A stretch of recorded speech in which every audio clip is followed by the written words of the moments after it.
Michelle and I know several members of Emmanuel AME Church.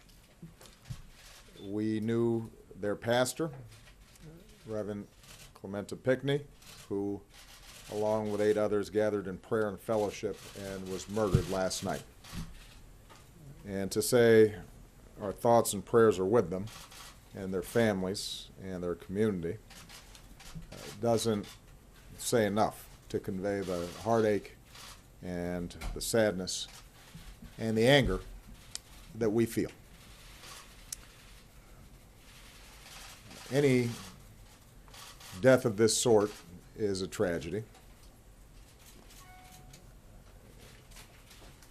Any shooting involving multiple victims is a tragedy. There is something particularly heartbreaking about a death happening in a place in which we seek solace and we seek peace, in a place of worship. Mother Emanuel is, in fact, more than a church.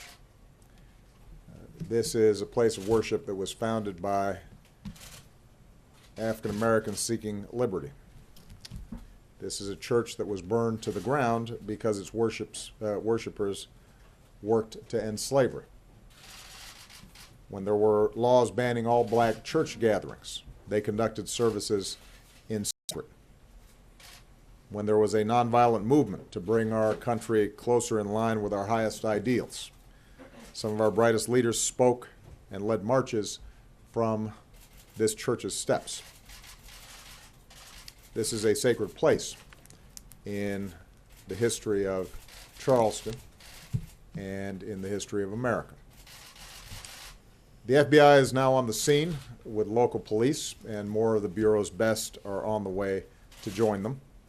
The Attorney General has announced plans for the FBI to open a hate crime investigation. We understand that the suspect is in custody, and I'll let the best of law enforcement do its work to make sure that justice is served. Until the investigation is complete, I'm necessarily constrained in terms of talking about the details of the case. But I don't need to be constrained about the emotions that tragedies like this raise. I've had to make statements like this too many times. Communities like this have had to endure tragedies like this too many times. We don't have all the facts, but we do know that, once again, innocent people were killed in part because someone who wanted to inflict harm had no trouble getting their hands on a gun. Now is the time for mourning and for healing. But let's be clear. At some point, we as a country will have to reckon with the fact that this type of mass violence does not happen in other advanced countries.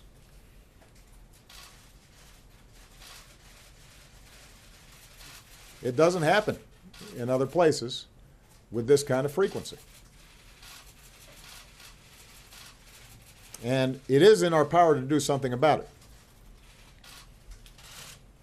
I say that recognizing the politics in this town foreclose a lot of those avenues right now. But it'd be wrong for us not to acknowledge it. And at some point, it's going to be important for the American people to come to grips with it. And for us to be able to shift how we think about the issue of gun violence collectively. The fact that this took place in a black church obviously also raises questions about a dark part of our history. This is not the first time that black churches have been attacked. And we know that hatred across races and faiths pose a particular threat to our democracy and our ideals. The good news is I am confident that the outpouring of unity and strength and fellowship and love across Charleston today, from all races, from all faiths, from all places of worship, indicates the degree to which those old vestiges of hatred can be overcome.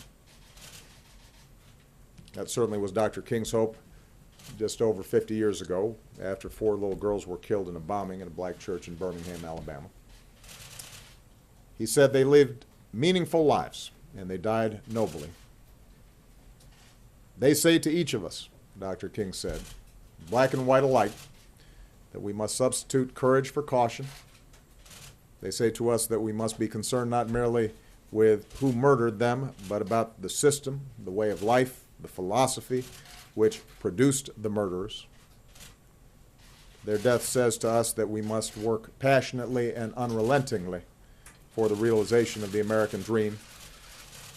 And if one will hold on, he will discover that God walks with him and that God is able to lift you from the fatigue of despair to the buoyancy of hope and transform dark and desolate valleys into sunlit paths of inner peace. Reverend Pigney and his congregation understood that spirit. Their Christian faith compelled them to reach out not just to members of their congregation or to members of their own communities, but to all in need. They opened their doors to strangers who might enter a church in search of healing or redemption. Mother Emanuel Church and its congregation have risen before, from flames, from an earthquake, from other dark times, to give hope to generations of Charlestonians. And with our prayers and our love and the buoyancy of hope, it will rise again now as a place of peace. Thank you. What would you do differently on gun control?